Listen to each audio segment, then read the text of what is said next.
What's going on YouTube? I'm Alex and today I'm taking a look at the Sony Xperia C5 Ultra. This is a $400 device, but let's begin and take a look. What's going on everyone, I'm Alex and today I'm taking a look at the Sony Xperia C5 Ultra. This device has a 6-inch screen, so it is a big device as you can see. However, the bezels on the sides here are non-existent. On this side of the device we just have the power button, the volume key and the dedicated camera button. The camera button is quite useful at times. At the bottom of the device we just have the charging port and the microphone. So nothing spectacular there. And right on the top of the screen right there, that is the speaker. That is the only speaker that the device has. Even though it looks like it has two speakers, that's the only one that actually makes sound. The one on the top of the device doesn't actually make any sound. On top of the device we just have the audio jack, and if we look at the front of the device we just see the Sony logo. Right above that there is the speaker, the proximity and the light sensor, the 13 megapixel camera right there, and a flash. Unfortunately the back is a fingerprint magnet. However, on the back of the device we just have the camera, that's the 13 megapixel camera, the flash, a secondary microphone, the Sony logo and an NFC logo right there. This device is using Android 5.0 and hopefully it will get updated to 6, but unfortunately with the low-end devices you never know if they will get updated. So on top of Lollipop we have Sony's own theme going on, so it is quite close to the vanilla Android, so it's a very light skin and everything seems to go extremely smooth on it. This device has a MediaTek processor inside. It's an octa-core processor, 2 gigs of RAM, 16 gigs of internal storage, and out of that storage you'll see how much we have available. We have available about 2, but I have about 6 gigs in games. If we go down here we see about 603 megabytes of pictures and videos and about 8 gigs of apps. So basically I have a few games installed, otherwise you'd get about 10 gigs of free storage. Since we are talking about the processor and RAM, this is the Antutu score that this device got, so about 45,000. Here we can see other parts of the score right here. If we go into ranking we are gonna see that it's all the way at the bottom here.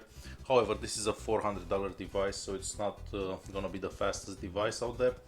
If we go into info we can see some more information about the device. So it's running Android 5.0, the processor it's an octa-core processor as you can see, clocked at 1.7, the display 1080p and other stuff about the device right here.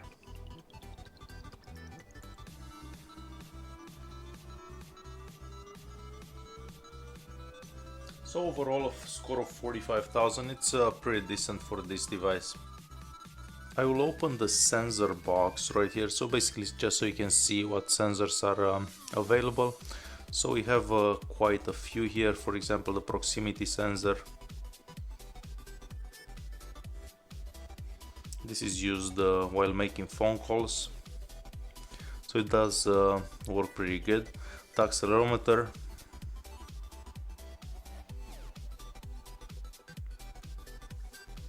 So everything seems to work quite good there. Taking a look at the GPS tester, so I'm basically closer to the window so it can get fixed faster.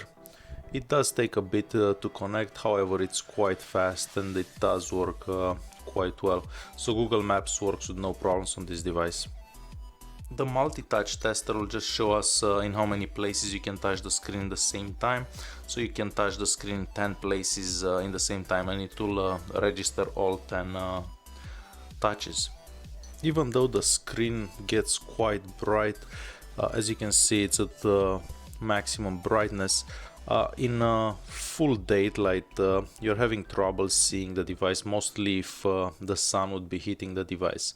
So keep that in mind. The screen it's good and it does look spectacular, however in bright daylight it's a bit difficult to see. With the flashlight here I can just show you how bright the flash on the back is. It's not the brightest out there, but it does do a good job while taking pictures.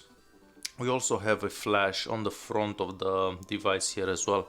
The LED tester here will basically show us what colors the LED light on the device can show us.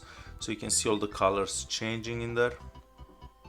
So it's a good thing that it has notification light. Some devices that aren't top end don't have notification lights. Next I want to show you how Chrome works.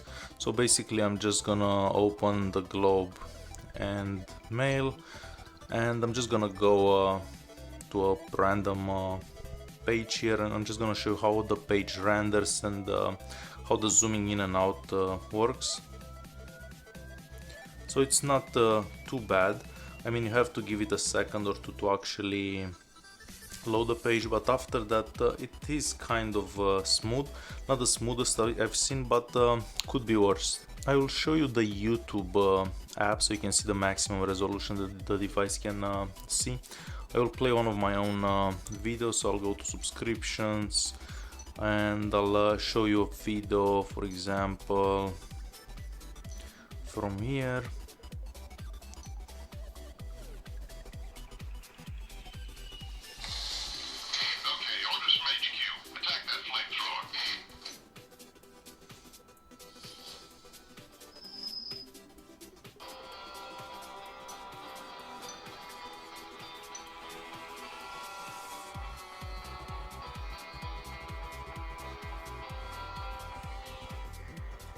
As you can hear, the speaker, it's quite loud. I'm happy that it's placed on the front of the device and not on the back of the device like other devices. So the speaker, it is pretty loud.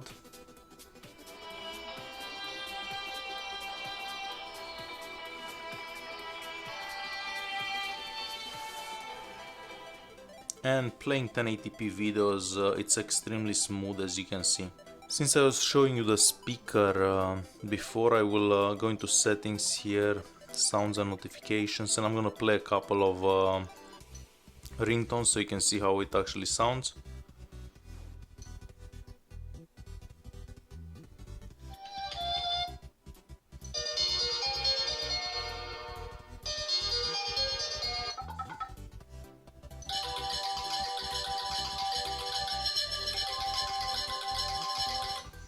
So it is quite loud.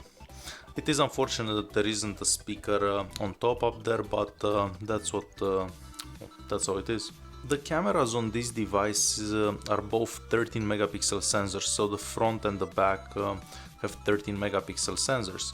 So I can see myself right here if I take a picture of it with the flash. That's how it looks. I will try one without the flash, because it will come up nicer.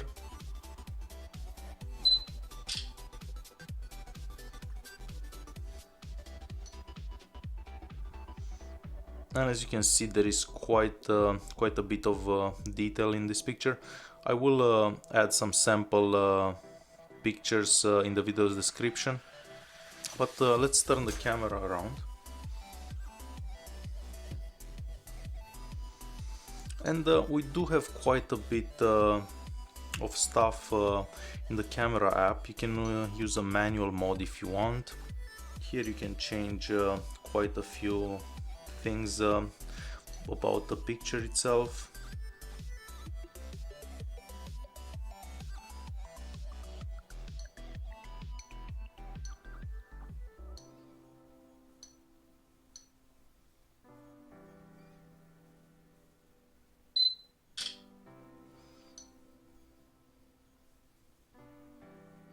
It does take a bit to focus, unfortunately.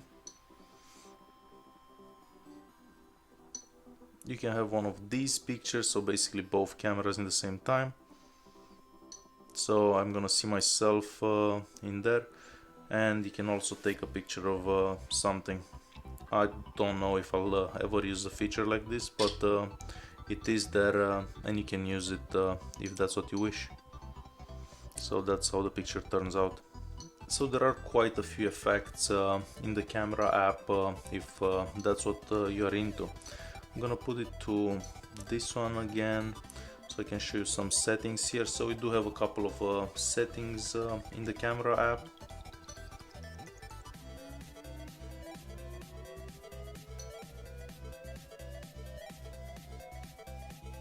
And next I'm gonna show you a quick video to see how fast the camera focuses on two different objects.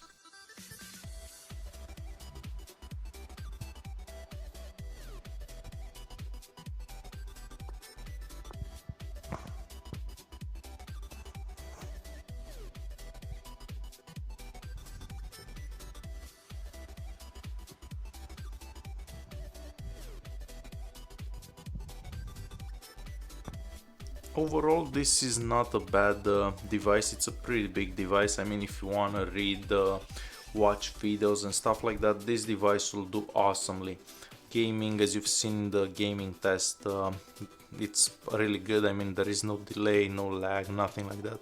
The battery also lasts an entire day, depending how you use the device. So overall, for 400 bucks, this is a really good device. Thanks for watching and don't forget to subscribe.